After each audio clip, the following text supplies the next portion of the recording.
I'm Tricia Albertson. I have danced Giselle once in the past. I'm Jennifer Kronenberg. This is my 5th time performing Giselle.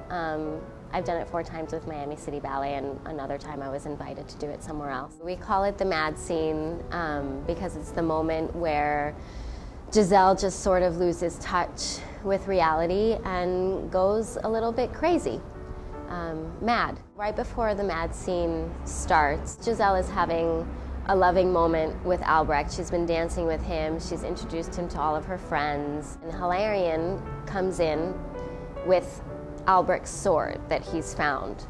And he's trying to impress upon Giselle that Albrecht is an imposter, that he's not who she thinks he is. I feel like she's never known that anything bad could happen to anyone. You know, she lives in this little village and her mother is very protective of her because she has a weak heart. And so when he tells her he loves her, she fully believes it with all of her heart and can't imagine anything different. Mathilde, who is Albrecht's fiancée, sees him dressed as a peasant and wants an explanation. And Albrecht just tries to, blow it off, saying that he's dressed for hunting. And while all this is happening, he goes to kiss her hand. And Giselle sees this and she realizes something is very wrong. She wants to know what's happening. And when Mathilde shows that she in fact is engaged to Albrecht, Giselle can't believe it. That's the moment when her heart really just breaks in half, and she's so naive and innocent that she can't believe that all this that she's been feeling up until now has been a lie, a farce, and she just really loses touch with reality.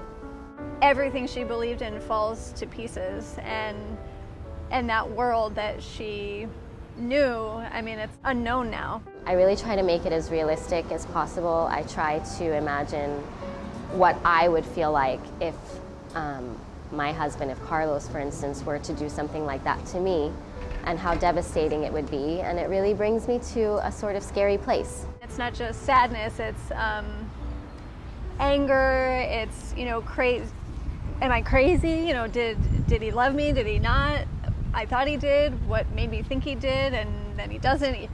All of those things, and I try to fit all of that in there. It's hard because not everyone is always on the same page as you are in the rehearsals, and you kind of have to separate yourself from everyone else, separate yourself from the mirror and the people in front and the dancers around you, and go someplace on your own. I actually try not to think too much about it because I think it is best when it's more spontaneous. I've really just tried to think about each relationship that I have with each person that I interact with in the mad scene, and how I want to react to them in the moments that I either bump into them or I run to them. And otherwise, I really just try to imagine what it feels like to have my heart broken. I love this ballet a lot. It's really a ballet that's close to my heart. It's very special to me. It's funny, every time that I've done it, there's been something very significant going on in my life that I've been able to incorporate into the role. So I feel like I've approached it very differently each time, and I've grown a little bit each time. So it's one of those ballets that I always look forward to, seeing what I'm going to bring to it next.